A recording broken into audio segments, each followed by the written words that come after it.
You are testing things. You're seeing what the end result is. Like, how do they like to communicate? A lot of the project doesn't have to do with their skill set. You may be like reluctant to talk about it because you think you're gonna box yourself in. Those are obvious things that we're not gonna mess up.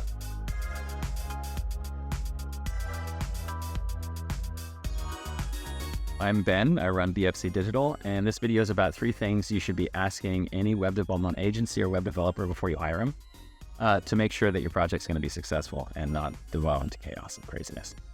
The first thing you really should ask people is what their communication style is, how they prefer to be communicated with during the course of a project. So a lot of agencies or web developers will want to talk over email, want to talk over the phone. Will there be meetings during the planning phase? How are you going to communicate feedback about the design? And you also want to ask that particularly about the QA phase, because at the very end of the project, hopefully, there will be a phase when you are testing things.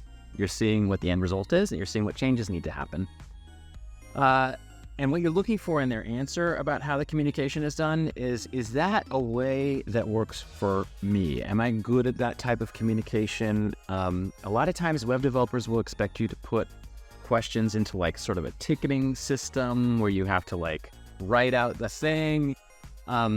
Are you good at that? Are you comfortable with that? Do you need more of like the human touch where you need to call somebody and answer, and they need to answer the phone, or you need to set emails, you're going to have regular meetings? Are you more of a verbal communicator? So you really want to just make sure, because a lot of times what happens is that people will hire an agency or a web developer based on their like skill set and not think about that like, oh, how the project doesn't have to do with their skill set.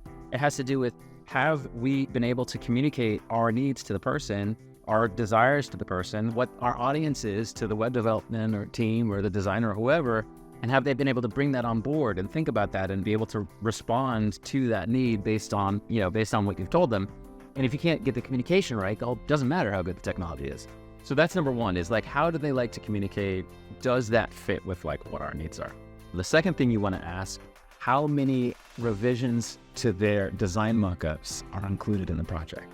So sometimes an agency or a designer will give you a design and say, in our project, we have 2 rounds of revisions, right? So that's one way that they do it. They'll sometimes like limit the number of revisions on a design. Sometimes they'll give you 2 designs at first, and then you choose which design, and then you have a number of revisions.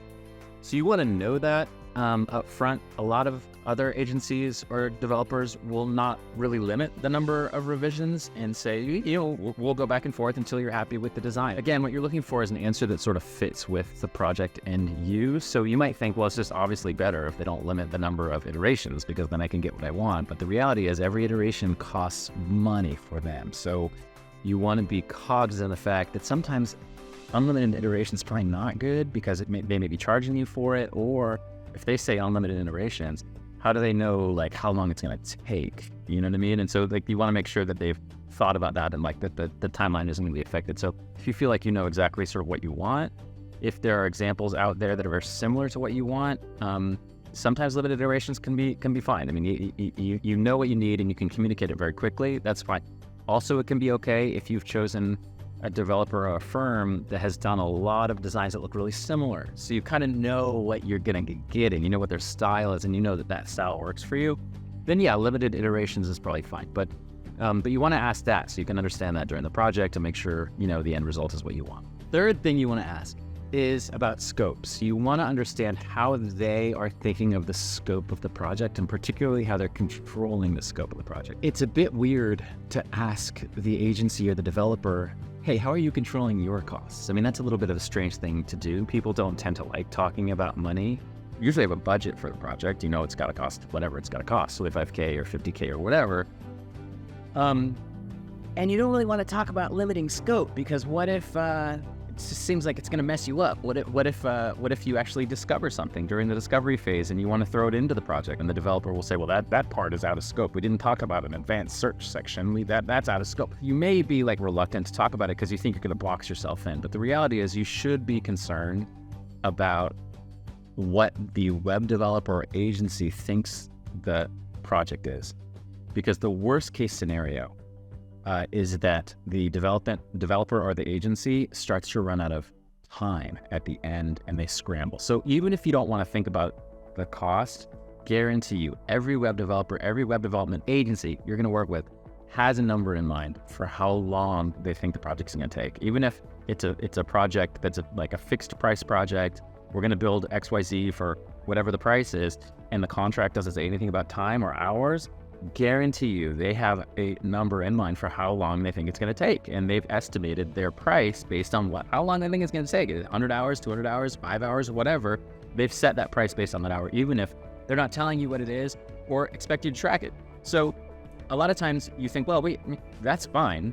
Yeah, that's on them. And it is. But what will happen? The number of hours they're spending on that project gets close to that break-even number, or even sometimes goes over the break-even number. They're going to be rushing to finish the project. And you don't want that to happen, because it's at the end that you're really going to need their time and attention. So the question you really want to ask is, how are you controlling scope? How are you thinking about scope?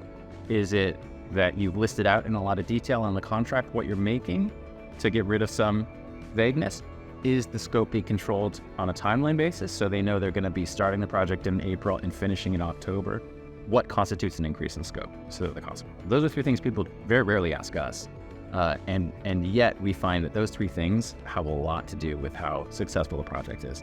Even more than, do we know how to write HTML? Of course we do. Do we know how a server works? Yeah, of course we do. That's really not. Those are obvious things that we're not going to mess up. So anyway, so those are 3 things that are helpful. Hopefully that was a helpful video.